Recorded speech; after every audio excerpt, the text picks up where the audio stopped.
Assalamualaikum warahmatullahi wabarakatuh. Alhamdulillahilladzi qala fi kitabihil karim. A'udzu billahi minasyaitonir rajim. Bismillahirrahmanirrahim. Qala ashabu Musa inna lamudrakun. Qala kalla inna ma'iya rabbi sayahdin. Fa'auhayna ila Musa anidrib bi'asokal bahr fa'falaku fakana kullu firkin kattaudil azim. Sadaqallahul azim wa ma'nahu wallahu alam bil murad. Wa qala an-nabiyyu sallallahu alaihi wasallam ala u'allimukal kalimatil lati qalahunna Musa in falaqal bahra. Qultu bala ya Rasulullah. Allahumma lakal hamdu wa ilaikal mustaka wa bikal mustaghasu wa antal musta'anu wala haula wala quwata illa billah. Selamat bertemu kembali di channel Rahmatul Ummah yang selalu tayang tiap hari. Mudah-mudahan kita sekalian diistiqomahkan oleh Allah Subhanahu wa Ta'ala untuk tetap menuntut ilmu di saat-saat dan di tengah-tengah kesibukan kita, karena sesibuk apapun kita tidak ada alasan untuk meninggalkan mencari kepandaian, menjauhi kebodohan. Sahabat channel Rahmatul Ummah yang saya cintai dan Allah muliakan, dan mudah-mudahan dengan adanya channel Rahmatul Ummah, setelah video ini disimak oleh Bapak Ibu sekalian, handai tolan sahabat-sahabat, bisa di-share ke keluarga, ke sahabat yang ada di grup lain agar menjadi sarana dakwah. Judul bahasan kita kali ini, saya akan membacakan tentang doa ketika kita dalam kesulitan. Tidak ada kesulitan satupun yang tidak bisa diatasi. Kesulitan ini ada yang ringan, ada yang berat. Nah, Rasulullah SAW mengajarkan kepada kita sekalian, ketika kita mendapatkan kesulitan dalam hidup, maka berdoalah kepada Allah Subhanahu wa Ta'ala. Insya Allah dengan cara berdoa, ad-du'a'u silahul mu'min, doa adalah senjata bagi orang mukmin. Tidak ada kesusahan yang tanpa akhir. Tidak ada juga kesenangan yang tiada akhir. Yang namanya hidup di alam dunia tentu ada musibah dan tentu ada anugerah. Ada senang dan ada susah. Ketika jalan hidup kita menemukan kesusahan, maka berdoalah kepada Allah Subhanahu wa Ta'ala. Ini ada salah satu doa yang diajarkan oleh baginda Rasulullah SAW kepada Ibnu Mas'ud radhiyallahu ta'ala anhu. Seperti yang telah kita ketahui bahwa Ibnu Mas'ud nama aslinya adalah Abdullah bin Mas'ud, salah seorang sahabat Nabi yang berbadan kecil tapi mampu membunuh Abu Jahal di perang Badar pada tahun kedua dari hijrah. Ini suatu kejadian yang sangat luar biasa. Sabda Rasulullah SAW kepada Abdullah bin Mas'ud atau Ibnu Mas'ud, ala u'allimukal kalimatil lati qalahunna Musa in falaqal bahr. Wahai Ibnu Mas'ud, aku akan mengajarkan kata-kata atau doa-doa yang telah diucapkan oleh Nabi Musa alaihissalam ketika membelah laut. Bagaimana ceritanya?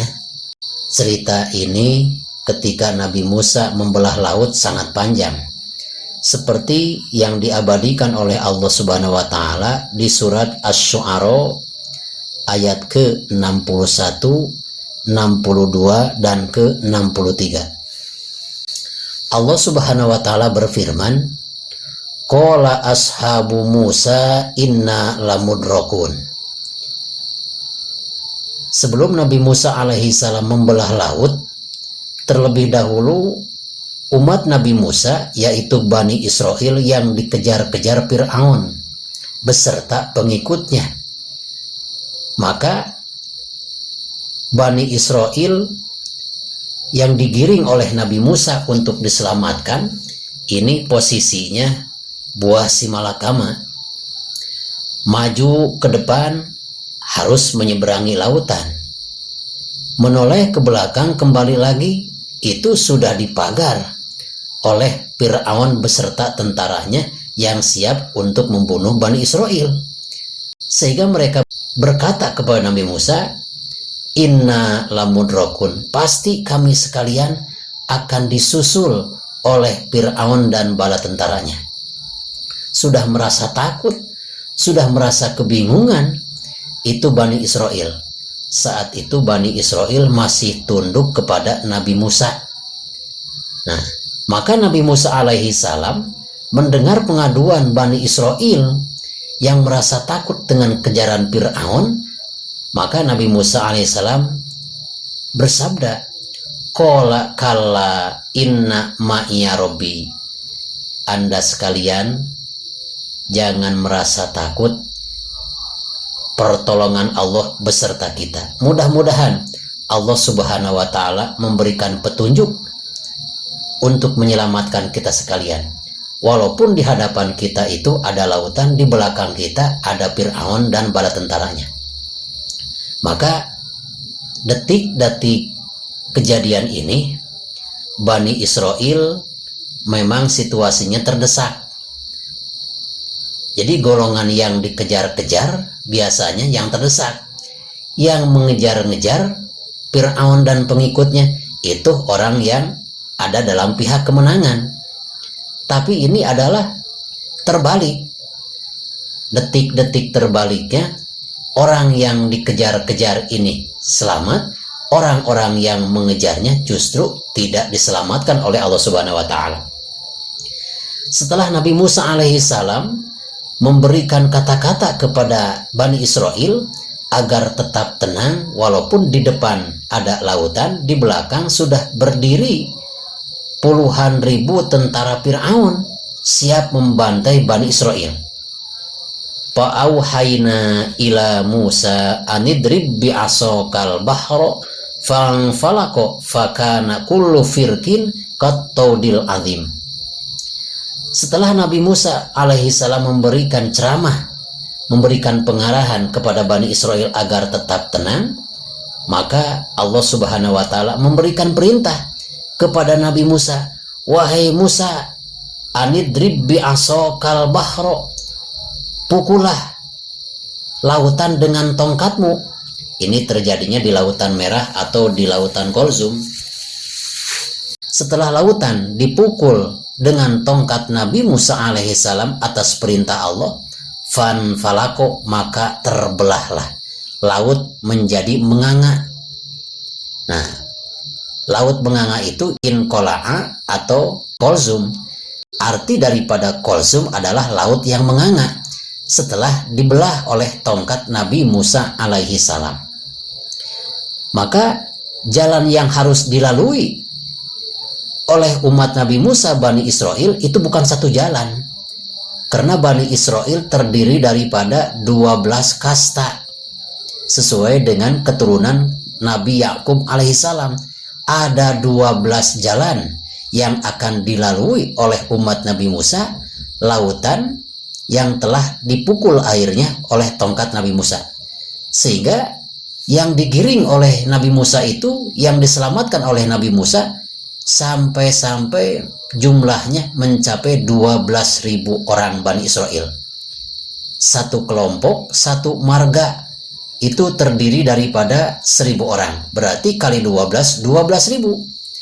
alangkah susahnya, alangkah melelahkannya kalau kita memimpin pasukan, memimpin manusia sampai-sampai 12.000 orang dipimpin dengan satu orang oleh Nabi Musa alaihi salam. Mungkin bagi bapak-bapak, ibu-ibu guru merasakan bagaimana lelahnya kalau kita mengajar satu kelas di kelas. Kalau kita mengajar keluarga kita punya anak 2, berarti tabiatnya 2. Kalau kita mengajar satu kelas, minimalnya misalkan ada 40 orang murid, berarti masing-masing karakternya berbeda-beda. Baru 40 udah memusingkan. Apalagi Nabi Musa menyelamatkan Bani Israel itu sampai 12.000 orang. Alangkah melelahkannya, harus digiring siang malam. Lalu yang 12.000 orang itu diperintahkan oleh Nabi Musa alaihi salam supaya menyeberangi lautan, karena memang lautannya sudah dibelah menjadi 12 jalan dengan kudrat iradat Allah subhanahu wa ta'ala. Ketika Bani Israel dan Nabi Musa sudah bisa menyeberang lautan Kulsum yang sudah terbelah, Fir'aun pun mengikuti dari belakang. Kata suku Kipti, suku asli negara Mesir, berkata kepada Fir'aun, "Wahai rajaku, wahai Tuhanku, Nabi Musa saja bisa menyeberangi lautan, masa kita tidak bisa?" Kata Fir'aun, "Kita lebih bisa." Sombong Fir'aun. Musa dan pengikutnya bisa menyeberangi lautan, kita itu lebih bisa. Maka kurang lebih 600.000 tentara Fir'aun yang hendak mengepung dan membantai Bani Israel ini semuanya menunggang kuda yang jantan. Baru mereka sampai pesisir lautan, melihat ada sesosok manusia, padahal itu bukan manusia, yakni malaikat Jibril alaihi salam yang menunggang kuda betina sengaja untuk memancing kuda-kuda tunggangan suku Kipti, pengikut Fir'aun yang semuanya adalah kuda jantan.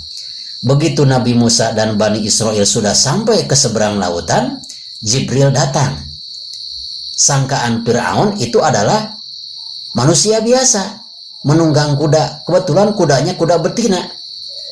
Yang namanya kuda jantan melihat kuda betina, pasti semuanya ingin mengejar kuda betina tersebut. Akhirnya pada semangat itu, kuda-kuda yang ditunggangi oleh pengikut Fir'aun dengan semangatnya pada loncat semua kuda mengejar kuda betina yang ditunggangi oleh malaikat Jibril. Padahal malaikat Jibril ini adalah menjebak supaya kuda-kuda Fir'aun membawa orang yang ditungganginya untuk ditenggelamkan di tengah-tengah lautan Kulsum. Maka akhirnya Fir'aun dan pengikutnya ditenggelamkan oleh Allah subhanahu wa ta'ala. Musnahlah, tidak ada yang tersisa satupun, kudanya tidak ada yang hidup, Fir'aunnya pun tenggelam, dan pengikutnya pun sampai-sampai meninggal dunia di atas lautan Kulsum. Jadi ketika kita bicara masalah lautan Kulsum, di sana ada sejarah yang paling besar, dahsyatnya bagaimana Allah subhanahu wa ta'ala membinasakan Fir'aun dan pengikutnya. Maka kenapa Nabi Musa alaihi salam di saat sudah terkepung bisa membelah lautan? Ini ada doanya. Sebelum Nabi Musa alaihi salam membelah laut, ternyata ada doa yang dibacakan oleh Nabi Musa alaihi salam. Bagaimana doanya? Ketika dalam kesulitan, maju di depan ada laut, mundur ke belakang ada tentara Fir'aun. Maka Nabi Musa alaihissalam berdoa kepada Allah. Ini doanya supaya bisa dihafal. Tidak ada kesulitan kita yang tidak bisa diatasi.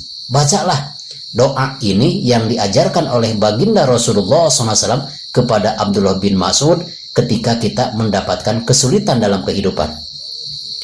Allahumma lakal hamdu wa ilaikal mustaka wa bikal mustaghosu wa antal musta'anu wala haula wala quwwata illa billah. Artinya, Allahumma lakal hamdu, ya Allah, hanya milikmu lah segala pujian. Wa ilaikal mustaka, hanya kepadamu lah ya Allah aku mengadu. Wa bikal mustaghosu, dan hanya kepadamu lah aku mohon pertolongan. Wa antal musta'anu, dan engkaulah zat yang diminta pertolongan. Wala haula, tidak ada daya upaya, wala quwata, dan tidak ada kekuatan, illa billah, kecuali dengan pertolongan Allah. Kita ulangi lagi supaya lebih mantap, lebih hafal. Allahumma lakal hamdu wa ilaikal mustaka wa bikal mustaghosu wa antal musta'anu wala haula wala quwata illa billah. Selamat menyimak dan selamat menghafal. Doa ini mohon diamalkan ketika kita mendapatkan kesulitan dalam kehidupan. Apakah kesulitan ekonomi, apakah kesulitan berumah tangga, silahkan. Betapapun besarnya kesulitan ini, seperti kesulitan Nabi Musa sudah terkepung oleh pasukan Fir'aun, di depan ada lautan, ternyata Allah memberikan pertolongan, ternyata lautan bisa dibelah.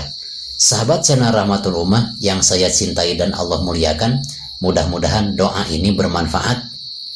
Khudh ma sofa wada ma kadar. Wassalamualaikum warahmatullahi wabarakatuh.